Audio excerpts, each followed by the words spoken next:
जय श्री कृष्णा। आज मैं आपको सुहाग की कहानी सुनाऊंगी। एक ब्राह्मण के 5 बेटियां थी।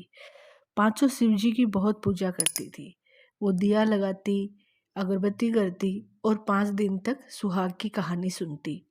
चारों बेटियों का दिया तो बहुत देर तक जलता रहता, पर पांचवी का दिया बहुत जल्दी ही बुझ जाता था। बेटी ने घर आकर माँ से भी कहा तो माँ बोली, कोई बात नहीं बेटी, तू उसमें घी थोड़ा ज्यादा डाल दिया कर। थोड़े समय बाद पांचों का विवाह कर दिया जाता है।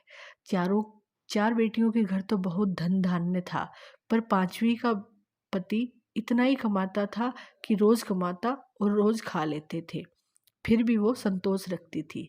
एक दिन पांचवी बेटी का पति थोड़ी सी ही लकड़ियां जंगल से काटकर बेचने को लाया, तो उसने पूछा कि आज इतनी ही लकड़ियां कैसे लाए हो। पति ने बोला कि आज मेरी तबीयत ठीक नहीं है। इस पर पांचवी बेटी ने कहा कि कोई बात नहीं। दूसरे दिन उसका पति जंगल जाने लगा, तो बेटी ने कहा कि मैं भी साथ चलूंगी। दोनों साथ जंगल को गए और थोड़ी सी लकड़ियां काटी, और पति की तबीयत बिगड़ने लग गई और वो बेहोश होकर गिर पड़ा। जंगल में दूर दूर तक कोई नहीं दिख रहा था। अब वो उसे साथ लेवे तो वो उससे उठे नहीं, और वो छोड़ भी नहीं सकती उसको। उसने गोद में पति का सिर रखा और विलाप करने लगी कि मैंने ऐसा क्या पाप किया है जो मेरा पति उठ ही नहीं रहा है। उसी समय उधर से शिव और पार्वती जी पृथ्वी पर भ्रमण करते हुए आए। शिव जी पार्वती जी से बोले, देखो इसके साथ कितना बुरा हुआ है। पार्वती बोली, भोलेनाथ, हमें उसकी मदद करनी चाहिए। उसके पास आकर हालचाल पूछा तो उसने सारी बात सुना दी। सब हालचाल जानकर शिवजी बोले, इसे लेकर यहाँ पे क्यों बैठी है, घर क्यों नहीं जा रही, ये तो मर गया है। तब बेटी बोली कि मैं तो घर नहीं जाऊंगी, और रोने लगी।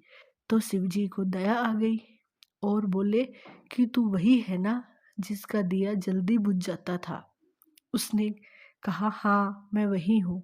तो शिवजी बोले कि तूने दिया तो लगाया, पर कभी सुहाग की कहानी पूरी नहीं सुनी। बेटी शिवजी के पैर पकड़कर बोली कि मेरे पति को जीवित कर दो आप मुझे जो कहोगे मैं वो सब करूंगी। शिवजी ने अमृत के छींटे दिए और उसका पति अंगड़ाई लेते हुए बैठ गया और बोला कि मुझे तो आज बहुत नींद आई। पत्नी बोली, ऐसी नींद तो किसी दुश्मन को भी नहीं आनी चाहिए। चलो अब अपने घर चलते हैं। मुझे सुहाग की कहानी सुनकर उसका उद्यापन करना है।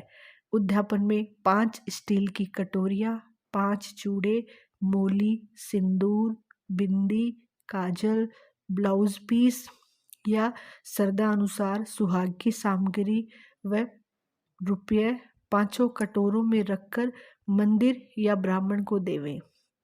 स्टील के कटोरे में सभी सुहाग सामग्री व रुपये ब्लाउज पीस महादेव के मंदिर में चढ़ावें व एक स्टील के दीपक में बत्ती व घी डालकर महादेव के ज्योति जलाएं।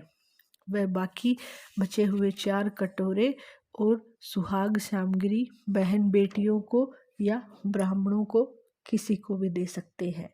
उसने घर आकर विधि विधान से उद्यापन किया। उसकी सारी परेशानियां दूर हो गई। घर में ठाठ बाट हो गए। दोनों पति पत्नी संतान के साथ सुखपूर्वक रहने लगे।